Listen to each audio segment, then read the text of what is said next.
Hello అండి అందరికీ welcome back to our channel Riyansi vlogs. అందరూ ఎలా ఉన్నారండి? బాగున్నారా? ఇవైతే రేషన్ బియ్యం అండి.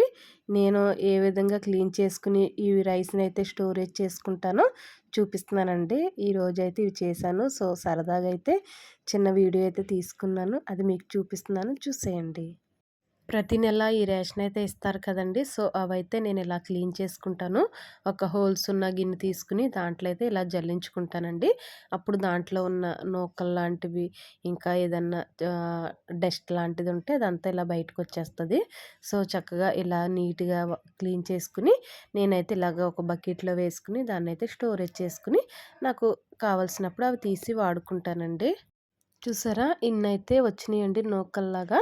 నేను ఇవి కూడా కొంచెం క్లీన్ చేసి మా మేడపైకి పక్షులవి వస్తూ ఉంటాయి. సో, పైన పెట్టేస్తే అవి తింటాయనమాట. ఇవి కూడా నేను నీట్‌గా క్లీన్ చేసి అయితే పక్షులకు పెట్టేస్తానండి. ఓకే అండి. మా వీడియోస్ మీకు నచ్చితే లైక్ చేయండి. అలాగే రియాన్సీ వ్లాగ్స్‌ని సబ్స్క్రైబ్ చేసుకోండి.